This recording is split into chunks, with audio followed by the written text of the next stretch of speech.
Story number 1. I have a great relationship with my son-in-law. When my late husband Mason was still alive, he taught him how to do various chores around the house, such as cutting grass and chopping wood. Even when Mason was very sick and couldn't do much, Michael, my son-in-law, would come and lend a hand. Now that I am 51 years old, I don't feel old at all. Because of my husband's illness, I had to go without a partner in bed for a long time, so now I am rediscovering myself. My daughter is now 31, and it's amazing to see how she has grown. Thankfully, she has found a great husband who is always there for her. They live in the city, but recently came to visit me. My daughter had to go back to work in a few days, but Michael offered to stay with me for another week and help me with anything I needed. I gladly accepted his offer as it would make my days less lonely, and I could use the extra help. I couldn't help but smile and wink at him, expressing my sympathy. I truly adore my son-in-law.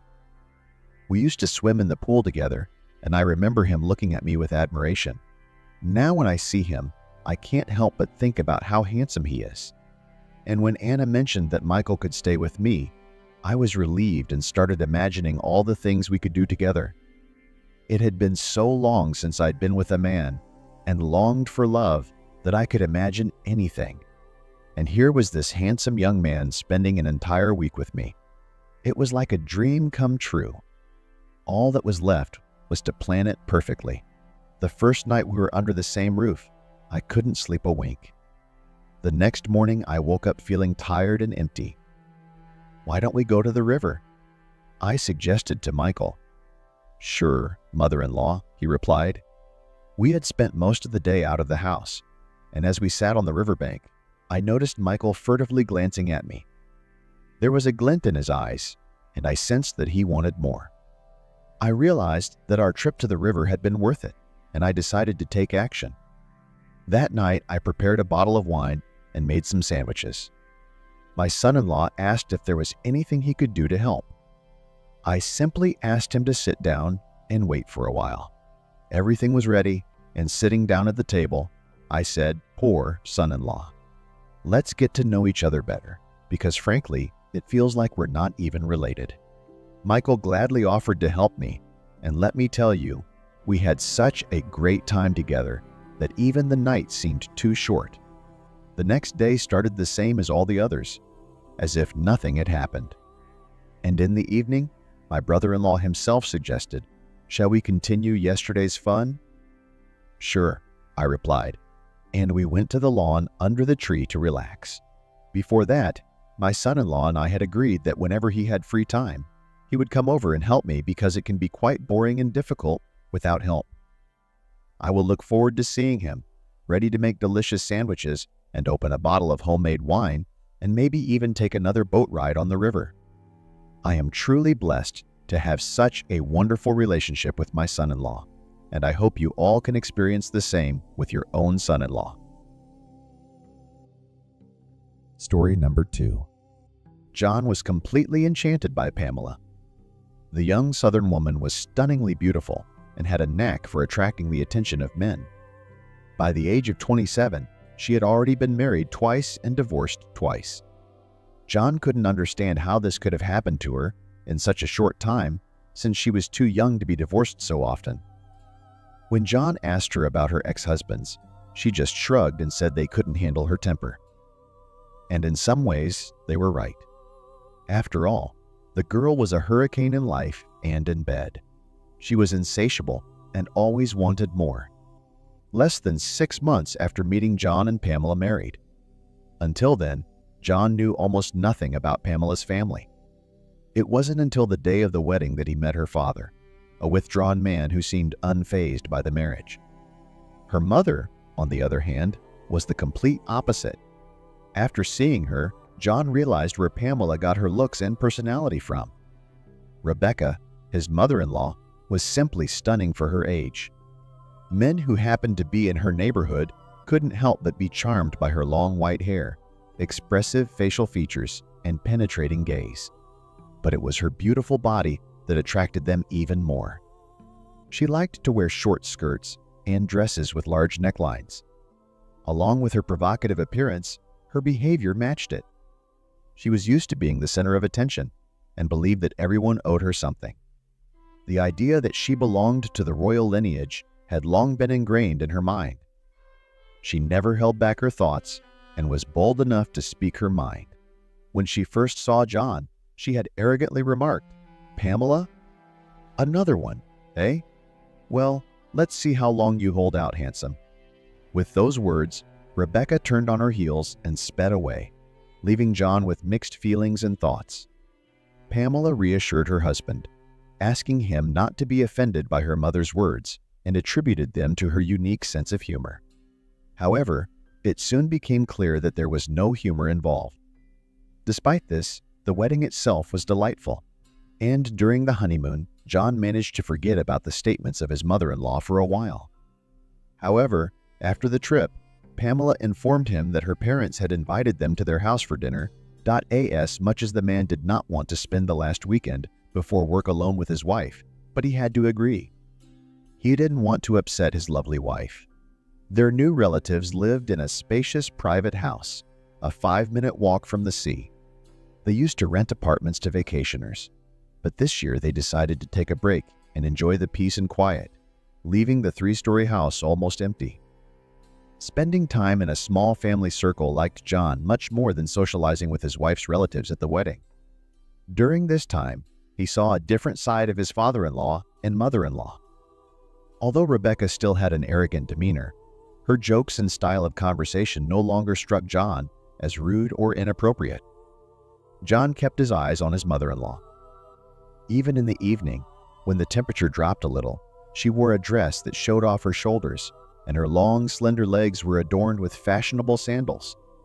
From time to time, she would cross her legs, as if on purpose to show off their beauty and attract the attention of her son-in-law. All four enjoyed delicious drinks, which were consumed with incredible ease, as a result of which, by the end of the evening, everyone was in a good mood.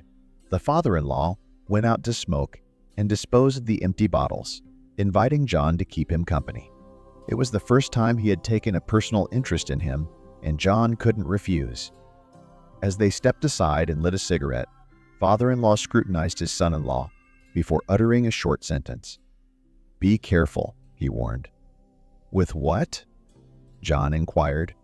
"Not with what, but with who?" "With those women," clarified father-in-law. "You mean Pamela and Rebecca?" "You should be careful with all women, but especially those women," advised father-in-law. "Why?" asked John. "They'll drink all the juice off you and not choke on it," replied father-in-law. John breathed a sigh of relief, turned, and silently retired to the house. John was very much puzzled by his behavior. It seemed that his father-in-law had already been through so many bad things with his wife and daughter that he waved his hand and silently walked away. However, John could not understand his father-in-law's action. What kind of trouble could two seductive beauties bring? Of course, neither of them were naive country girls. They were strong-willed women. However, John felt that this was not a flaw, but rather their unique quality. When John returned to the girl's house, his father-in-law was gone, and the three of them continued their conversation. In his absence, the atmosphere had become even warmer and more frank. Rebecca, whom John hesitated to call mother-in-law because of her stunning appearance, turned out to be a remarkably good woman. If they had been alone together, one might have thought she was trying to seduce him. Sitting in the wicker chair, she was constantly adjusting her hair and adopting more and more refined poses. It was as if Pamela did not notice this behavior of her mother, but John wrote it off to the fact that she was just used to her and did not pay attention to such trifles. The young mother-in-law's behavior began to bother John somewhat. He realized that he was not looking at his wife, but at her mother, who was increasingly showing him signs of attention. As the pleasant evening came to an end and the neighbors quieted down, John and Pamela began to clear the table. Leaving the kitchen with his wife, he winked at his sweetheart and asked, "Can I expect anything interesting tonight?" "Definitely. I just need to think about something and then take a bath, so you can relax for now." John's wife put an unusual emphasis on the word relax, but he didn't pay much attention to it. He went outside to collect the remaining dishes, and when he returned to the kitchen, his wife was nowhere to be found. People in this house disappear all the time. Gloomily, he thought, and turned back to his mother-in-law. "Rebecca, thank you so much for the invitation and for the evening. We had a wonderful time. I really enjoyed your company too, John. Can you show me where my wife and I have a bedroom? She's disappeared, citing business. Missing? That wretched girl." John thought it was comical that a 27-year-old girl would say that. "Yes, of course I will. I won't leave you." The woman gave her son-in-law another strange look that made him uncomfortable again. "No, she's obviously giving me signs of attention," the man thought, and followed her. Leading him along, she wagged her hips vigorously. Rebecca led her guest down the long hallway of the first floor and headed up the stairs. Following her, he kept his eyes on her. The sculpted muscles on her legs told him that the woman liked to exercise, particularly squats. The man didn't notice the semi-darkness around him, thinking only of the gorgeous body in front of him. They made their way up to the second floor, continuing to ascend without pause. John was stunned by the unexpected development, but continued to remain silent. His mother-in-law, on the other hand, showed no interest in the closed doors on the next floor. "I was under the impression that there are only 3 floors here." "Yes, you're right, only 3. And beyond that, there's only the attic." Upon reaching the topmost level, the man found a lone room whose entrance was indistinguishable from the others. Expecting to see the usual attic cluttered with old and discarded items, John was surprised to find a bedroom with a spacious bed in the center. The decor was simple but charming. "Is this a honeymoon suite?" inquired the puzzled son-in-law. "No, it's our room. You and me, honey," Rebecca replied, locking the door behind John and casting him a meaningful glance. The man felt like a victim caught in the web of an experienced spider, or rather spider-woman. "I don't understand you." The confused son-in-law tried to play the fool. "Think less and do more. You do not think that this is a mistake we should not do it. Does not seem. This is my house, and I alone decide who does what here." But John hesitated, for which he received a pretty solid kick in the chest area. Falling on the bed, and before he could regain consciousness, he found himself sodomized by a woman who always got what she wanted, especially in her own home. Half an hour later, she left the exhausted man alone. "Don't relax. I'll call my daughter now. You still have the same thing to do again with her." I was shocked at this turn of events. My father-in-law had not warned me for nothing, and I thought he had just made it up. But to be honest, I liked it. Show me one normal man who didn't like it. Story number 3. Our family was strong, built on trust and honesty. We were open with each other, and our intimacy was fulfilling. Little did I know that I would soon discover that I was hiding something from my wife after only 2 years of our marriage. It seems that long separations sometimes have unexpected consequences. Our shared education in biology provided a solid foundation, but after university, our career paths diverged. While I found stability and fulfillment in a local lab, my wife craved adventure. When she was presented with the opportunity to work in another city, she gladly accepted. She now spends much of her time traveling, collecting biological samples all over the country. Although I was happy for her because she had found the job she wanted, I was anxious about the long separation from my beloved. I was used to falling asleep with her in my arms and waking up to her youth and passion. My mother-in-law, Emma, was a progressive woman who understood the natural inclinations of young couples in the early years of marriage. She often left us alone at home, leaving unexpectedly for a walk during the day. Such long separations from my wife, however, proved to be an ordeal for me. If during 3-4 days I could concentrate on work and other duties, then after a week I began to see women's bodies everywhere. I confess, that I even caught myself looking at my mother-in-law, but I quickly dismissed these thoughts. Nevertheless, when my wife returned, I clung to her tightly, not wanting to let her go. Fortunately, she welcomed and appreciated our frequent moments of intimacy. Shortly afterward, she left again for another business trip for work. It was much easier for her to get over our separation than it was for me. The most difficult aspect of our life together was her absence for an entire month. Not knowing how I would cope without her or where to focus my efforts, I prepared for the worst. Surprisingly, the first time was manageable. I dove headfirst into my work, devoting long hours and receiving generous bonuses. However, returning late at night to an empty bed, I quickly began to feel the weight of its absence. Sleep would not come, and I would toss and turn for hours. The morning, however, was even more difficult. I had to save myself by immersing my body in cold water. But I still had to get to the bathroom, even though my mother-in-law was moving around the apartment. Slipping past her was impossible, and when we found ourselves face to face, I noticed her obvious curiosity about me. We exchanged hurried greetings, and I quickly disappeared into the bathroom. It felt rather ridiculous, like I was running away from her.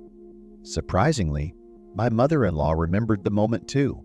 The next day, which was Saturday, I allowed myself to sleep longer. I was awakened by my wife, who was on the phone bragging about another accomplishment on her trip. Listening to her, I tried to make sense of her words. Her voice alone had a profound effect on my body, similar to the effect of taking Viagra. After talking to my beloved for about 10 minutes, I got out of bed to stretch. I desperately wanted to go to the bathroom, but I couldn't risk being seen by my mother-in-law for the second day in a row in this condition. To distract myself, I tried doing various warm-up exercises, but nothing seemed to help. Disregarding the possible consequences, I ventured out into the hallway, and of course, I accidentally ran into my mother-in-law. It was as if she had been waiting for me, frightening me not only with her sudden appearance, but also with her gaze. She was wearing a negligee. At first, I mistook it for a nightgown, but naturally, I didn't scrutinize it, hurriedly slipping into the bathroom. The shower had a positive effect on me, not only on my body, but on my mind as well. After spending a fair amount of time in the shower and taking care of my hygiene, I headed for the kitchen. Emma was a skilled cook and appreciated when her food was enjoyed. I shamelessly took advantage of this and relied on my mother-in-law's cooking for every meal. When my wife wasn't home, I didn't bother with breakfast, lunch, or dinner. "George, I didn't know when you would wake up, so I didn't cook anything." "Let me make something now," she said. "Yes, of course, thank you." "I'd be glad to," I replied without looking at her. As I sat down at the table, I glanced at her and quickly averted my eyes. She was still dressed the same. My imagination ran wild again, threatening to consume me. Good thing I had time to sit down, I thought to myself. Emma seemed to be teasing me, pacing back and forth in front of me. I couldn't take my eyes off her, and I didn't want to. My cheeks flushed, and my mouth was dry. I swallowed hard, continuing to watch her, almost in a trance. Suddenly, Emma turned around and looked me in the eye. "What's the matter? Why are you looking at me like that? Are you okay?" she asked, looking concerned. "I'm fine. Just brooding," I replied. "You're dressed so strangely." "It's just a nightgown. Nothing out of the ordinary." "It seems to be more than that," I said. "You're acting weird, George." Emma smiled and said, "You miss your wife, don't you? You don't have to say anything. I understand." "What is it about this conversation that bothers you?" she asked. "Nothing, just your appearance," I replied. "You seem to be expressing your displeasure." No, you're an incredibly beautiful woman. I sincerely admire your looks." However, our conversation was suddenly interrupted by the sound of the doorbell. "Please open the door." "I can't do that." "What's the problem?" "Ah, now I understand." She repeated her words with a smirk. Emma interrupted her cooking for a moment and opened the door for the messenger. When she returned, she turned to face the stove. Without stopping to smile, she inquired, "I'm curious. Is it the lack of a wife that's affecting you this way, or my appearance?" "What are you implying, Emma?" "Certainly the former." I swallowed the saliva that had accumulated in my mouth again. Let's see what she has in mind, I thought. "You must have different thoughts, don't you?" my mother-in-law sweetly remarked. "Yes," I replied dryly. Hearing my answer, she stepped aside and gave me a strange look and went off to her room. I jumped up from the table and ran after her. Several plates and cups flew to the floor and, from the sound of it, shattered. I paid no attention to this, however. Meanwhile, the eggs in the skillet continued to sizzle on the stove. I hadn't noticed how much time had passed, and the consequences of my actions didn't immediately occur to me. Well, breakfast was ruined. My mother-in-law expressed her disappointment. "I'll make a fresh one," she offered. No, something clicked in my head. Let's just do it again. What we had in the bedroom. Story number 4. I am 30 years old, and my name is Kevin. Fate has taken me on a business trip to the city where my mother-in-law lives. She lives alone since her husband left her 5 years ago. Even though she is 50 years old, she is perfectly preserved. It's been 6 months since I last saw her, and it just so happened that on this trip, I didn't bring anything with me, not even spare underwear. I just got in the car and headed into town after being unexpectedly sent out of work. The director gave me a small amount of money from his pocket before sending me off. The only thing that consoled me was that my mother-in-law lived in that city. I arrived at 9 p.m. without telling my mother-in-law beforehand. I didn't want to bother her too much. When I rang the doorbell, her joy knew no bounds. I was covered in sweat, dirt, and road stink. The first thing I asked for was a shower. However, my mother-in-law informed me that the house was being renovated and there would be no hot water for a month. She quickly fetched a bucket of water from the bathroom and put it on the stove to heat it up. While we waited for the water to heat up, we had a quick snack and a drink. As we entered the bathroom, I puzzled over the question of how I was going to wash myself. My mother-in-law kindly explained that she would mix cold and hot water in a plastic basin to help me wash. Reluctantly, I had to agree. My mother-in-law scrubbed my back with a soaped washcloth and then, handing me a towel, left. We sat in the kitchen, talking and having a few drinks. I enjoyed her company and found her to be a pleasant woman with an attractive figure.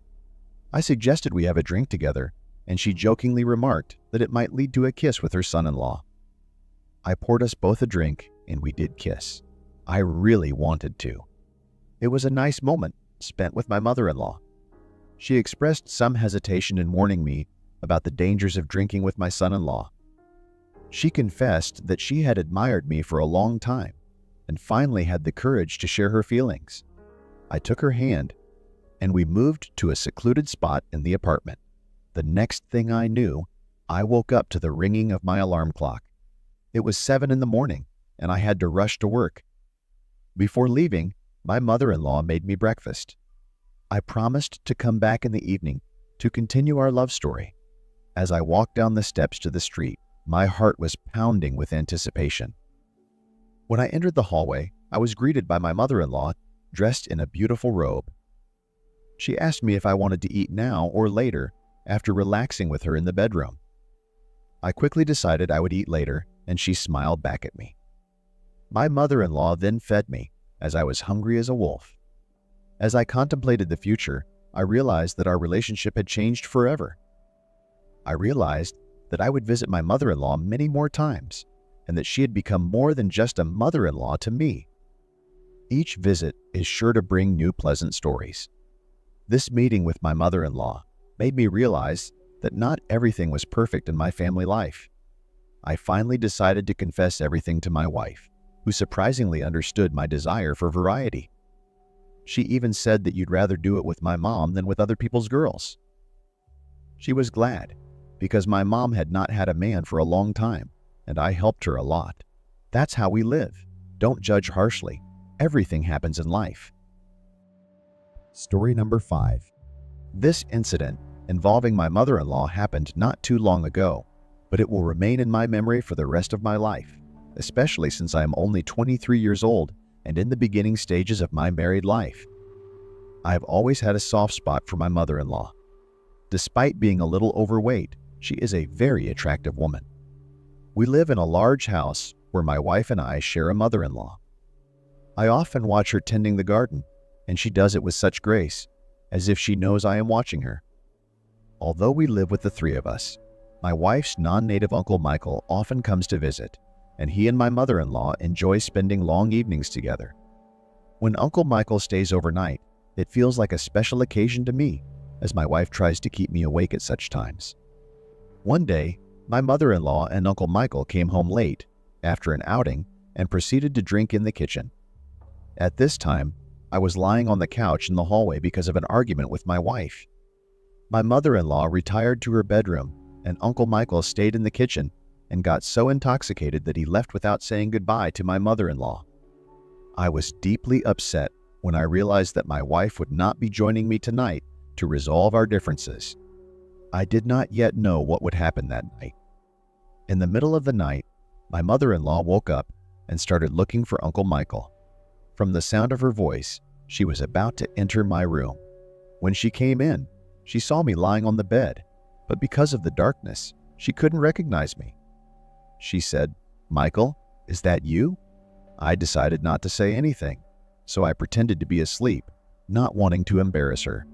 I assumed she would turn on the light, see it was me, and go back to her bedroom. However, to my surprise, she lay down next to me, and our unexpected love story began. I realized that everything happened purely by accident and had no serious meaning for me. After a while, I went to drink some water to calm down. While I was drinking, I pondered the need to go back to my wife, fearing that otherwise I would not survive the night if my wife found out.